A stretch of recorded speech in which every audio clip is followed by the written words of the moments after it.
अस्सलाम वालेकुम। आज की वीडियो में हम करेंगे chapter 1 direct and inverse proportion जो है mathematics work book 2।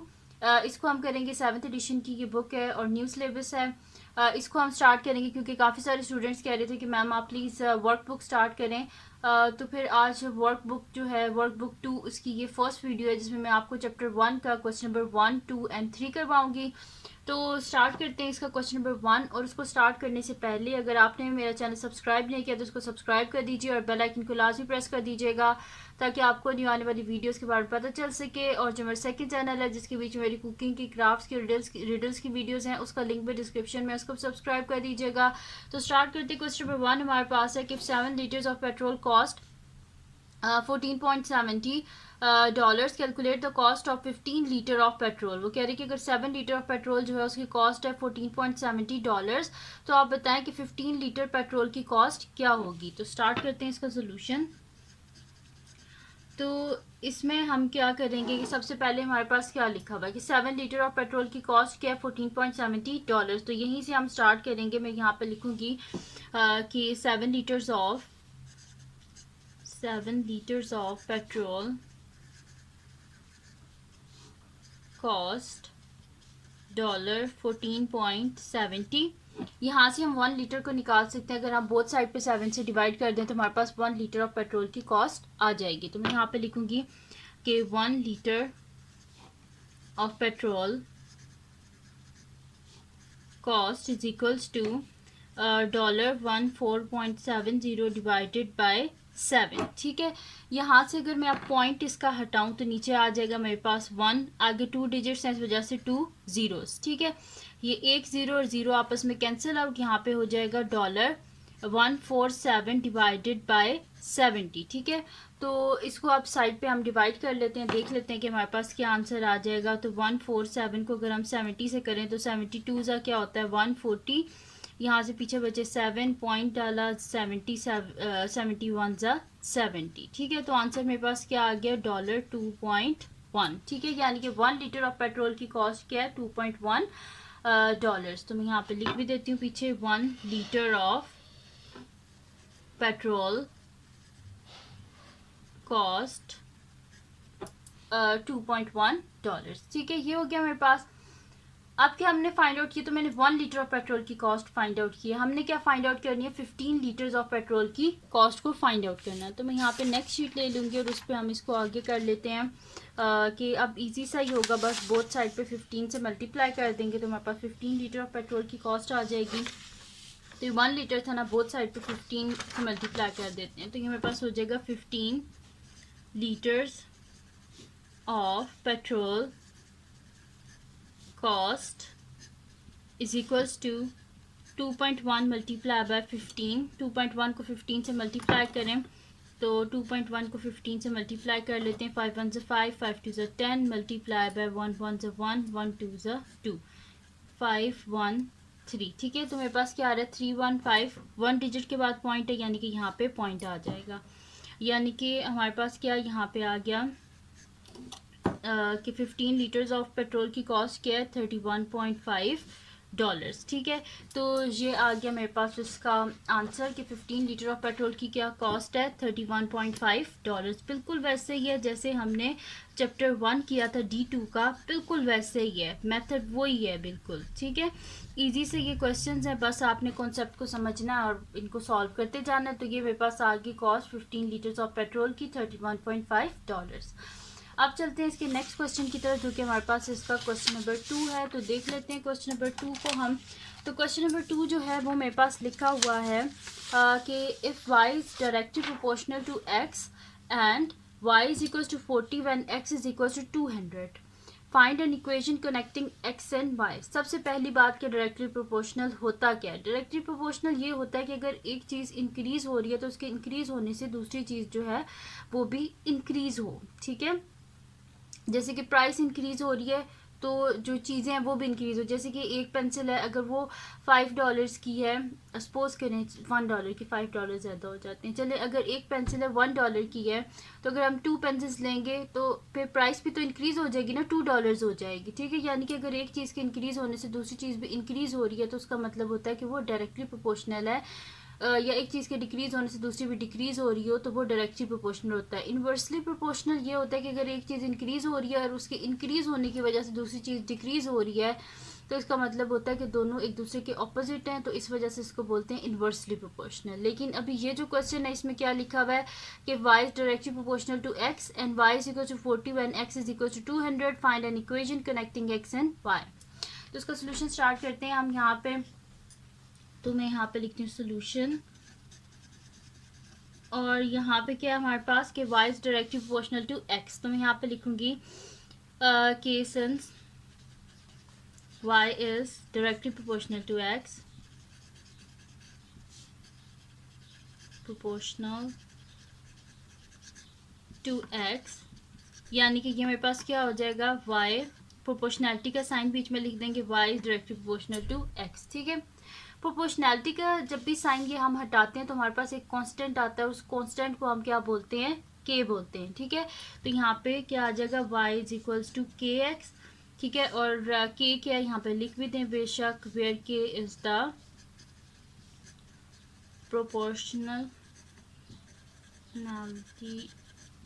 Proportionality constant. ठीक है, जब भी हम यहाँ से मतलब कि ये साइन हटाते हैं डायरेक्टली प्रोपोर्शनल का तो इसकी जगह यहाँ पे क्या आता है, कांस्टेंट वैल्यू आती है जिसकी वैल्यू हमें पता नहीं है, इस वजह से जस्ट हम एक कांस्टेंट लिख देते हैं k।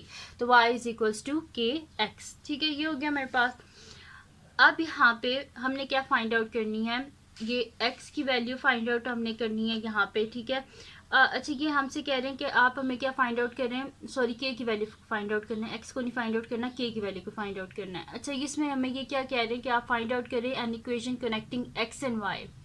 हम इक्वेशन को तब भी फाइंड आउट कर सकते हैं अगर हमारे पास इस k की वैल्यू होगी। तो सबसे पहले हमने क्या फाइंड आउट करना है, इस k की वैल्यू को फाइंड आउट करना है। तो उसके लिए हम क्या करेंगे कि हमारे पास ये जो x और y की वैल्यू गिवन है इनको हम सब्स्टिट्यूट करेंगे इस इक्वेशन में, यहाँ से हम क्या करेंगे, k की वैल्यू को फाइंड आउट करेंगे। तो यहाँ पे मैं लिख देती हूँ when x is equals to 200 and y क्या है मेरे पास 40। तो y is equals to k x है, तो y क्या है मेरे पास 40 है, is equals to k as it is, और x क्या है मेरे पास 200। हमें क्या चाहिए, k चाहिए, साथ में 200 नहीं चाहिए, बोथ साइड पे 200 से डिवाइड कर दें।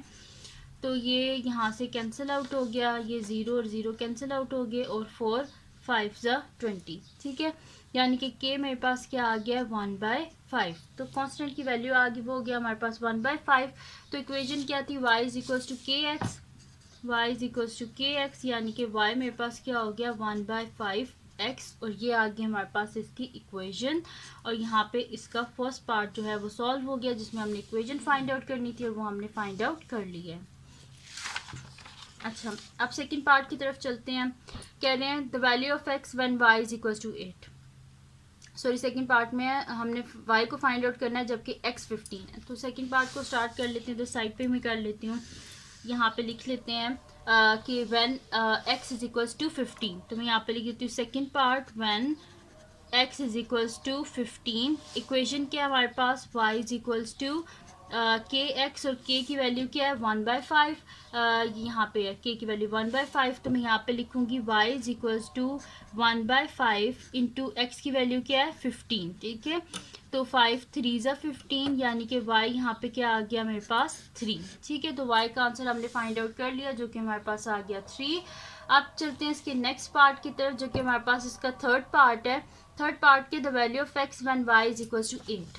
तो इसका थर्ड पार्ट यहाँ से हम स्टार्ट कर लेते हैं। मैं लिख देती हूँ थर्ड पार्ट व्हेन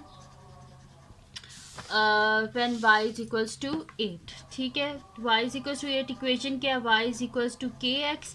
तो मेरे पास क्या हो जाएगा, y की जगह लिख लेते हैं 8, और k की वैल्यू तो हमारे पास ऑलरेडी हमें पता है 1/5 है, और x को हमने फाइंड आउट करना है। क्या करेंगे, बोथ साइड पे 5 से मल्टीप्लाई कर देंगे, क्योंकि यहाँ से हमने 5 को ख़त्म करना है। 5 multiply by 8 is equal to 5 multiply by 1/5 into x. ठीक है, ये हो गया मेरे पास। अब क्या हो जाएगा, 5 8 क्या होता है यहाँ पे 40 इज इक्वल्स टू 5 और 5 कैंसिल आउट, यहाँ पे आ गया x, यानी कि x का आंसर हमारे पास क्या आ गया 40। ठीक है जी, तो यहाँ पे मेरे पास आ गया x का आंसर 40, y का आंसर 3, और इक्वेशन हमने फाइंड आउट कर ली थी y is equals to 1/5x। तो यहाँ पे हो गया जिसका सेकंड क्वेश्चन भी कंप्लीट सॉल्व हो गया। अब चलते हैं हम इसके नेक्स्ट क्वेश्चन की तरफ, जो कि हमारे पास है इसका क्वेश्चन नंबर 3, और देख लेते हैं कि क्वेश्चन नंबर 3 में हमारे पास क्या है। तो यहाँ से इसको फ्लिप कर लेते हैं पेज को, और नेक्स्ट शीट भी ले लेते हैं। तो क्वेश्चन नंबर 3 जो है वो मेरे पास है कि if s is directly proportional to t square and s is equals to 8 when t is equals to 4, find an equation connecting s and t। अब यहाँ पे क्या कह रहे हैं कि s डायरेक्टली प्रोपोर्शनल है t स्क्वायर के, s हमारे पास 8 है, t हमारे पास 4 है। आपने क्या करना है, एक इक्वेशन को फाइंड आउट करना है जो कि कनेक्ट कर रही हो s और t को। फिर से देखें, s क्या है, डायरेक्टली प्रोपोर्शनल t स्क्वायर, यानी कि अगर s इंक्रीज हो रहा है तो t इंक्रीज होगा, अगर t इंक्रीज होगा तो s इंक्रीज होगा, या अगर s डिक्रीज होगा तो t भी डिक्रीज होगा। यानी कि डायरेक्टली प्रोपोर्शनल है, एक अगर इंक्रीज होगा तो दूसरा भी इंक्रीज होगा, एक डिक्रीज होगा तो दूसरा भी डिक्रीज होगा, यानी कि एक साथ ही होंगे ये।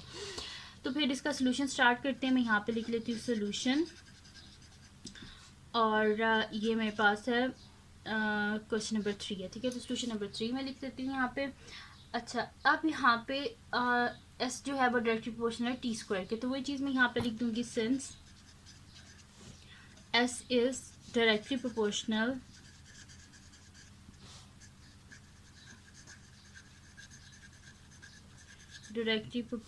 टू टी स्क्वायर, ठीक है। तो यानी कि मेरे पास क्या है, s is directly proportional to t square. Proportionality का साइन जब हटाएंगे तो यहाँ पे कांस्टेंट आ जाएगा, जिसको हम के कर देते हैं। तो s is equal to k t square, और के क्या है हमारे पास, के इज़ अ कांस्टेंट ऑफ, या के इज़ अ कांस्टेंट लिख दें आप साथ में, ठीक है, या के is a constant of proportionality ये लिख दें। अब यहाँ पे हमारे पास क्या गिवन है कि s हमारे पास 8 है और t हमारे पास 4 है। इनको यूज़ करके हमने एक इक्वेशन फाइंड आउट करनी है। तो मैं यहाँ पे लिख देती हूँ when t is equals to 4 and s is equals to 8। तो इक्वेशन क्या है, s is equals to k t square. तो s क्या है 8 इज इक्वल्स टू, ये 8 है, ठीक है। तो 8 इज इक्वल्स टू के एज इट इज़, क्योंकि इसकी वैल्यू तो हमने फाइंड आउट करनी है। और t क्या है 4 का स्क्वायर। तो 8 इज इक्वल्स टू के, 4 का स्क्वायर क्या होता है, 4 सा 16। तो यहाँ पे मेरे पास आ जाएगा 16। हमें के चाहिए, साथ में 16 नहीं चाहिए, बोथ साइड पे 16 से डिवाइड कर दें। 16 और 16 कैंसिल आउट, के इज इक्वल्स टू 8 1 ज़ा 8, 8 2 ज़ा 16, ठीक है। तो यहाँ पे मेरे पास क्या आ जाएगा 1/2। तो के का आंसर मेरे पास आ गया 1/2, यानी कि इक्वेशन क्या बन जाएगी, s is equals to k t square था ना, तो s is equals to 1/2 t square, ठीक है। तो ये आ गया मेरे पास इसकी इक्वेशन, यानी कि यहाँ पे हमारे पास इसका फर्स्ट पार्ट जो है वो सॉल्व हो गया, जिसमें हमने फाइंड आउट करनी थी इक्वेशन, और वो हमने फाइंड आउट कर लिया। अब चलते हैं जी इसके सेकंड पार्ट की तरफ, जो कि हमारे पास है इसका the value of s when t is equal to 3। तो यहाँ पे साइड पे इसको सॉल्व कर लेते हैं, ठीक है। तो मैं यहाँ पे लिख देती हूँ कि व्हेन सेकंड पार्ट है अब इसका, तो इधर लिख लेते हैं सोल्यूशन। तो the value of s when t is equals to 3, तो मैं यहाँ पे लिख देती हूँ when t is equals to 3। तो इक्वेशन क्या हमारे पास, s is equals to k t square. तो यहाँ पे मैं लिख देती हूँ कि हमें क्या फाइंड आउट करना है, यहाँ पे वो कह रहे हैं कि आप फाइंड आउट करें एस को जब टी हमारे पास 3 है। तो के की वैल्यू तो हमें पता है कि 1/2 है, और टी की वैल्यू हमें पता है कि 3 है। तो इजीली हम एस को फाइंड आउट कर सकते हैं। तो एस इज इक्वल्स टू 1/2, और टी की जगह लिख देते हैं 3 का स्क्वायर। तो s is equals to 1/2 into 3 का स्क्वायर 9, ठीक है। यानी कि एस इज इक्वल्स टू 9/2। इसको साइड पे डिवाइड कर लेते हैं। तो मेरे पास क्या हो जाएगा, 2 4 ज़ा 8, पीछे बचे 1। तो बेशक इसको मिक्स नंबर में आप लिख लें, यानी कि एस इज इक्वल्स टू, ये मेरे पास आ जाएगा 4 होल 1/2। तो ये आ गया मेरे पास एस का आंसर। अब क्या फाइंड आउट करना है हमने, इसका सेकंड पार्ट भी हो गया। अब इसका लास्ट पार्ट है हमारे पास the value of t when s is equals to 32। तो ये नेक्स्ट शीट पे मैं कर लेती हूँ कि हमने क्या फाइंड आउट करना है, value of t when s is equals to 32। तो मैं यहाँ पे लिख देती हूँ सोल्यूशन थर्ड पार्ट, और यहाँ पे लिख देते हैं when s is equals to 32। Equation क्या है हमारे पास, यहाँ से हम देख लेते हैं। इक्वेशन हमारे पास है s is equals to k t square.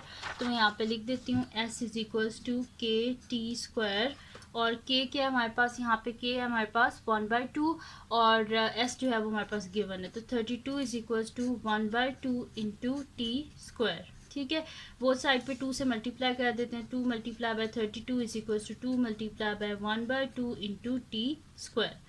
ये कैंसिल आउट हो गए, इधर मल्टीप्लाई कर देते हैं। तो 2 3 ज़ा 6 और 2 2 ज़ा 4, 64 is equals to t square. Both side पे स्क्वायर रूट ले लेते हैं, तो ये स्क्वायर और स्क्वायर रूट कैंसिल आउट। टी is equals to square root of 64 किसके इक्वल होता है हमारे पास 8 के। और यहाँ पे मेरे पास क्या आ जाएगा, +-8 आ जाएगा। ठीक है, अगर यहाँ पे आप कहते हैं तो मैं को स्टेप कर देती हूँ कि मेरे पास इस तरह हो जाएगा कि square root of t square is equals to square root of 8 square. ये स्क्वायर और स्क्वायर रूट कैंसिल आउट, के स्क्वायर और स्क्वायर रूट कैंसिल आउट, यानी कि टी इज इक्वल्स टू +-8। तो टी की वैल्यूज़ हमारे पास आ गई +-8। तो ये आ गया जी इसका आंसर, जिसमें हमने फाइंड आउट कर लिया है जो है इसके थर्ड पार्ट का भी आंसर, और टी के आंसर्स क्या आए हमारे पास +-8। तो ये थी जी आज की वीडियो जिसमें मैंने आपको करवाया है +-8 आ गया। तो ये थी जी आज की वीडियो जिसमें मैंने आपको करवाया है मैथमेटिक्स वर्ड बुक 2 का चैप्टर 1 के फर्स्ट 3 क्वेश्चंस। तो अगर ये वीडियो आपके लिए हेल्पफुल हो तो उसको लाइक कीजिएगा, चैनल को सब्सक्राइब कीजिएगा, बेल आइकन को लाजमी प्रेस कर दीजिएगा ताकि आपको न्यू आने वाली वीडियोस के बारे में पता चल सके। और जो मेरा सेकंड चैनल है जिसके बीच मेरी कुकिंग की, क्राफ्ट्स की, रिडल्स की वीडियोस है, उसका लिंक पर डिस्क्रिप्शन में, उसको सब्सक्राइब कर दीजिएगा और अपनी दुआओं में लाजमी याद रखिएगा। अल्लाह हाफिज़।